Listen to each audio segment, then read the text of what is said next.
welcome to the last day of the New York State Fair. More importantly, welcome to the State Police exhibit. Now, who here is excited to see the best underwater show at the fair? Yeah! All right, we are excited to show it to you. First, before we get started, special shout out to Mattman. Check out his videos on YouTube, Mattman 20006. Huge supporter, thanks Matt. All right, now let me introduce you to the rest of my crew. First, coming up behind the tank is my training coordinator. First time, every time, Tech Sergeant Josh Cross. Next up behind that tank is the Seneca Lake Sea Cow, the Troop E Senior Diver, Tech Sergeant Don Will. All right, and we will explain to you why that's his name here in a little bit. All right, next up is your very own, the Troop T Senior Diver, G, Tech Sergeant Greg Eberl. And lastly, let me introduce you to the host of your show. Everything's gonna be okay, Tech Sergeant Seth Little. Okay! Hello, New York! And my boss, otherwise known as my OT authority, Chief Tech Sergeant Neil Case! All right, before we get these guys in the water here, I'm going to give you a brief history lesson of the New York State Police team. Our first dive was logged in 1932. That makes us the oldest, and we are also the largest public safety dive team in the whole of the United States. Now back in 1932, if you see up there on the screen, divers had hard helmets. They had canvas suits, lead belt, lead shoes. Altogether, the weight was well over 100 pounds. But troopers did then what troopers continue to do. They're issued equipment, they get the job done with what they are given. Now, at 1943, there was a smart fellow by the name of Jacques Cousteau. He invented the aqualung. All right, the aqualung is what we commonly refer to as scuba. Scuba is an acronym. It stands for self-contained underwater breathing apparatus. It took the hundreds of pounds of equipment, condensed it down to about 40 pounds or so, made divers a lot more maneuverable in the water. And at the speed of government, which we know is super fast. In 1957, State Police decided to adopt scuba as its preferred method of dive, so we wanted to learn from the best. Well, who's that? Of course, it's the Navy. So we went down to the Navy Dive School in New Jersey, we sent representatives, they graduated their school, they brought their lessons back, and in the early 60s, we started our own school. Right, boss? Yes, we did. It's now a 10-week-long dive school, extremely difficult. We have 18 scuba instructors on staff that are all troopers, and we bring our new members from non-diver all the way up through advanced open water. Yes, and it definitely is advanced because to become a trooper is a competitive position. All right, you have to be good.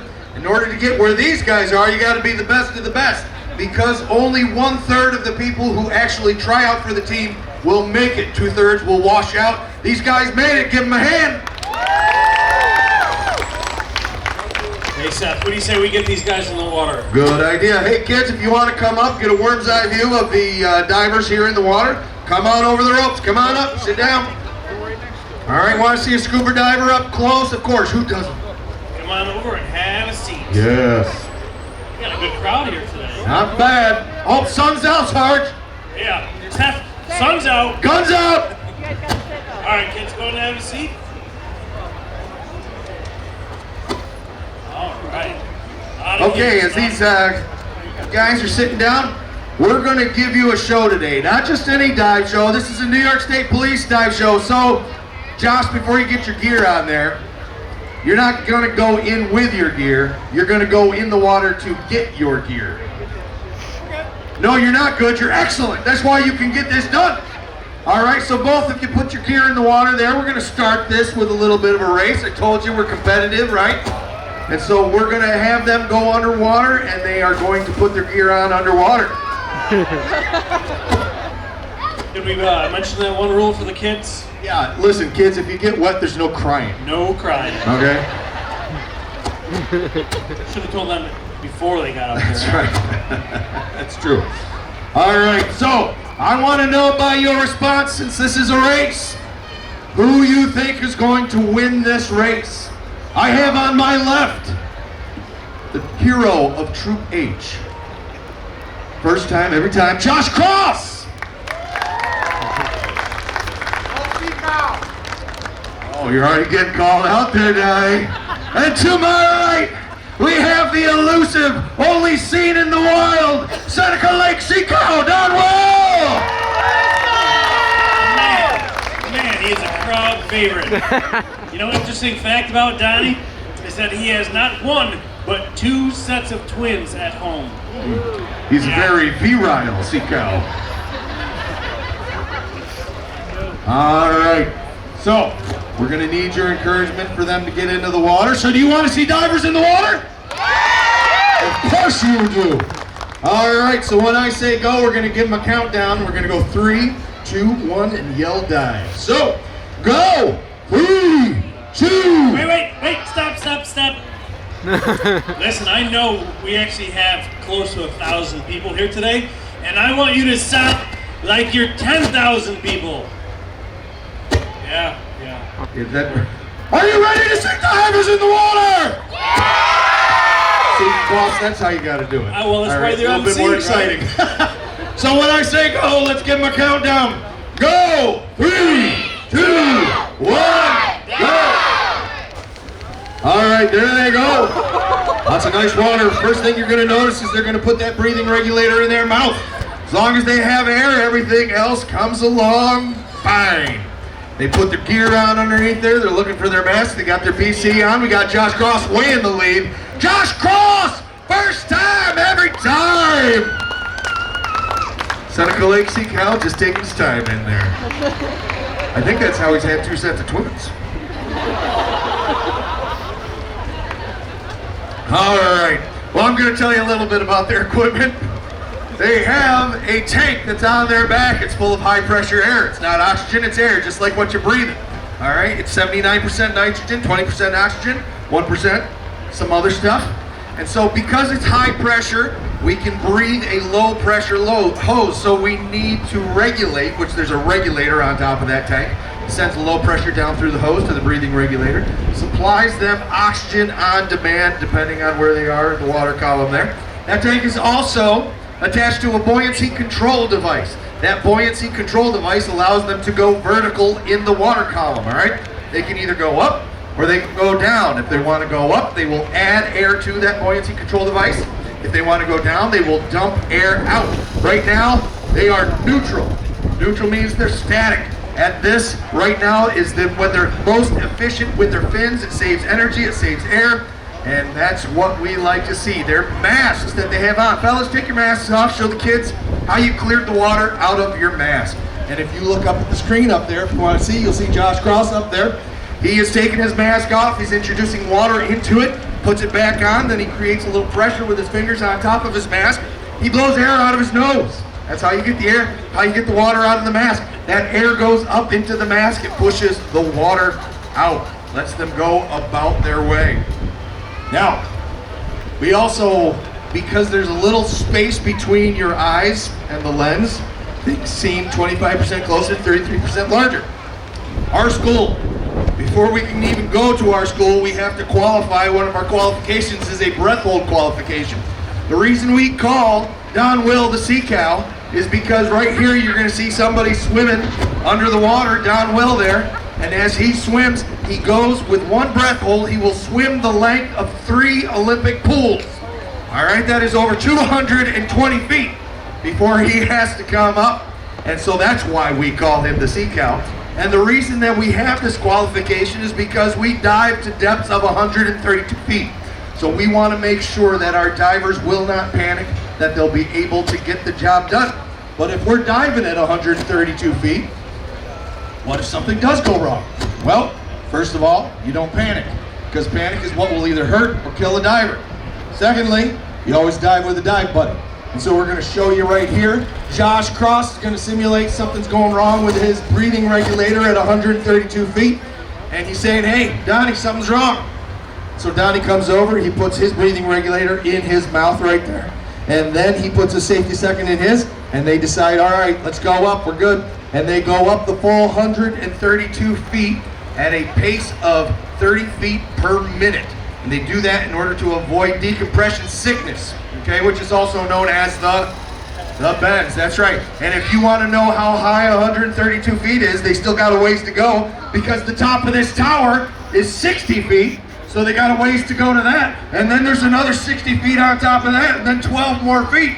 All right, they got to go a ways, nice and slow. Our team, we are the search and recovery team. It is our bread and butter. All right, our motto is if it is in there, we're going to find it. And boss, if we didn't find it, well, then obviously it was never there. Obviously it was never there. All right.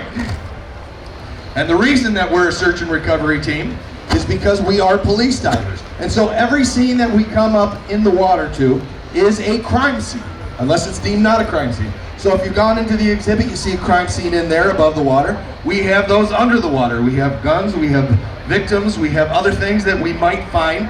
And fingerprints can last on weapons for up to 70 to 90 days after they've been introduced into the water. You can also find DNA evidence and things like that if you need to. So that being said, if we find something and there were nefarious things that happened in order to get it there, we want to make sure that we do things right in order to make the wrong or the right people go to jail, okay? And so that's what we do.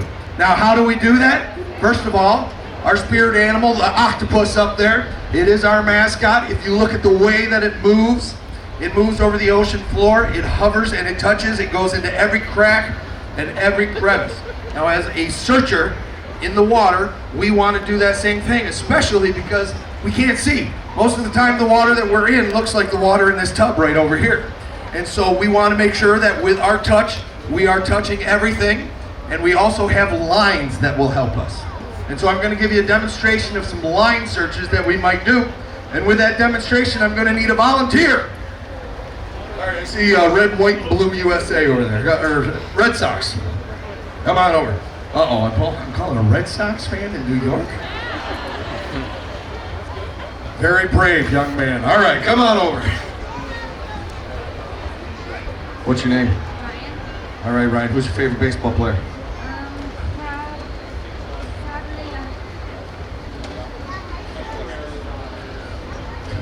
It's Justice, I'm sure. Okay, so, anyhow, come on over here.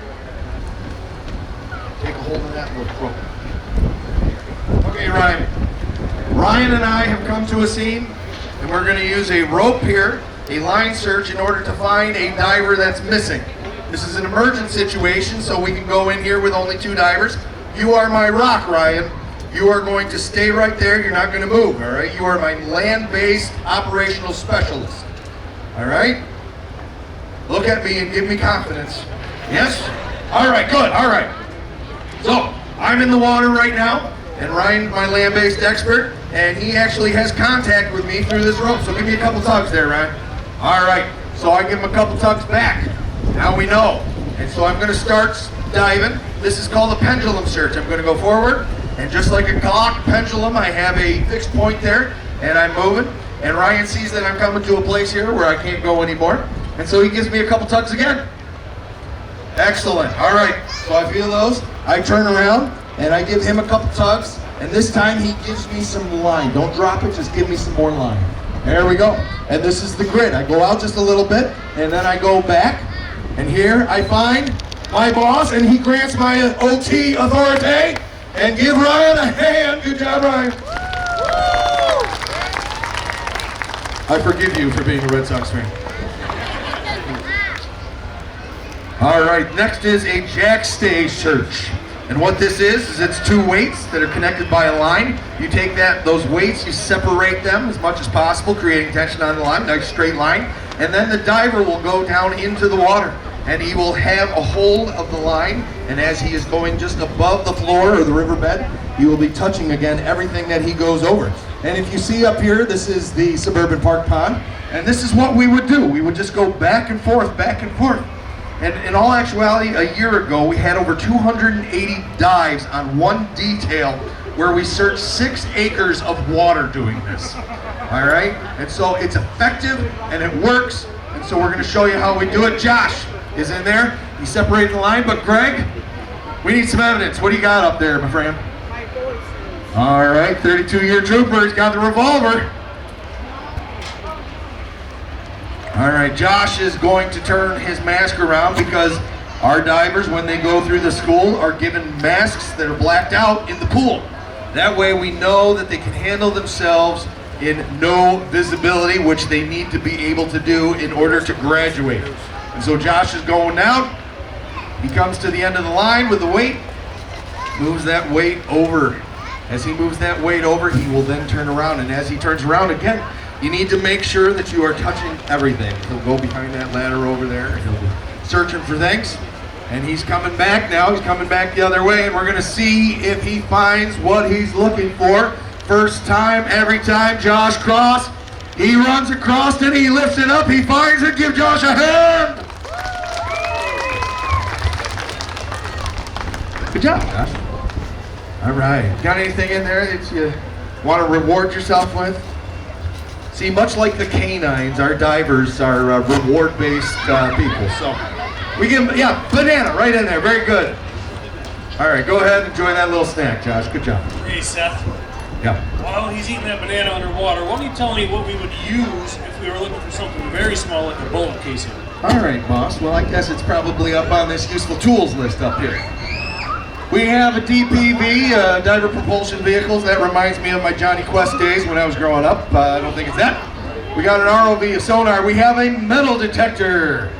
That's what I think it is. So I am going to need another volunteer. Right over here, blue shirt. Come on. All right. Have you used a metal detector before? Oh, okay. And your name is? Aubrey. Give Aubrey a hand. Very brave. All right, Aubrey, you're going to first put on this scuba glove because this is muddy, mucky water. All right. Now, Aubrey, grab the other, with your other hand. There you go. Now, run it over my hand. Make sure it's working there. Oh, you hear that? What's it detecting, Aubrey? It's detecting 30 years of marriage. All right, 2 grandkids, 3 kids. All right, Aubrey, you ready? Enough about me. You ready? All right, so you're gonna take the metal detector and you're just gonna go over the water, just like that. Or you can actually go right in the water. And as soon as you hear it hit something, oh, now take your scuba glove, go right in there, see what you find. Oh, it's not so easy with a glove, but you know what, divers, we make sure we get the job done, don't we? We don't give up. Go ahead and put the metal detector back in there, make sure it's where you think it is. Oh, where is it? It's right there. Something is there. It's right here, I see it. There you go. Good job, Aubrey, give her a hand. You know what this is? She's not quite sure. She thinks it's a phone, but it is, but she doesn't know because it's a flip phone. Very good, Aubrey, very good. All right. Oh, let's see, I think Josh is in there driving it like he stole it, that 4-wheeler. Good job, Josh, all right. Way to go. So he's gonna leave that 4-wheeler there, and we're gonna simulate if somebody did steal a 4-wheeler. Well, what's something that we could use to put in water where there might be maybe some racing fuel or some oil or something like that that you don't necessarily want to expose divers to right away? Well, let's put a robot down there first. Robots don't have feelings yet, okay? So, but what this robot does have is it has an HD camera, and it also has a sonar, and it's very useful. And in all actuality, about 3 or 4 years, how long ago was that now, boss? 3 years ago. 3 years ago, we had the privilege of being able to reunite a victim with their loved ones. We were able to recover a person from 575 feet in the water. And that's because of the use of this robot right here. And so this robot here, it's got, like I said, HD camera. Kids, wave to the camera.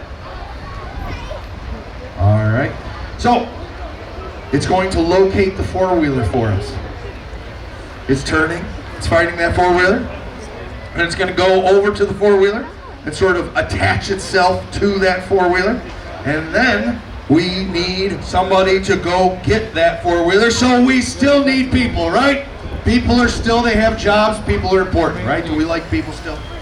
I love all of you. Do you love people? Yeah! All right. Well, one of the best people I know is right up there ready to get in that water. Greg Ebro. Love you, buddy. All right, so We've gone away from hard helmets. We've come back to hard helmets because if we lift heavy things out of the water, if what goes up must come down, if something goes wrong, we want to protect his beautiful, bald head. And so, Greg, are you ready to get into that water? All right, he's good to go. Go ahead, Greg. Now with this, most of the time, what we can have is we can actually have communications with Greg, and we can also provide Greg endless amounts of air. Good job, Greg! Oh, he's seeing, all right, all right. So Greg, you need to get that four-wheeler out of the water. So he's gonna move that robot, get it out of the way. Let's see what he does here. Oh, he's having a robot wrestling match right now. Let's see who wins. Who's smarter, AI or Greg? Greg wins every time. All right, Greg. Very good. All right, so Greg gets over to that four-wheeler over there. Greg, how are you gonna get that four-wheeler out of the water? We're all interested. Oh, he said science. He's gonna use science. And so what he's gonna do is he's gonna reach into his science pocket and he's pulling out a lift bag. That lift bag can lift things from 50 pounds up to several thousand pounds, depending on how big it is and how many you use. But the principle is still the same. It's buoyancy. It's Archimedes' principle. Water is 800 times more dense than air. And so if you introduce air underneath the water, the pressure of the water will push whatever is holding that air up. That is buoyancy, all right? All right, Greg, what do you need in order to bring that lift bag up? He needs air, that's right. Very good. Outside, sending bubbles. He's waiting. There it is. All right, very exciting. All those bubbles. All right, Greg, task oriented. Stick that hose right up the old lift back there. There it goes. All right, it's expanding. Air is going to where it needs to be in order to cause Archimedes' principle to take effect. Buoyancy, it's going up. Greg gets out of the way, protects his beautiful head. Give him a hand. Good job, Greg.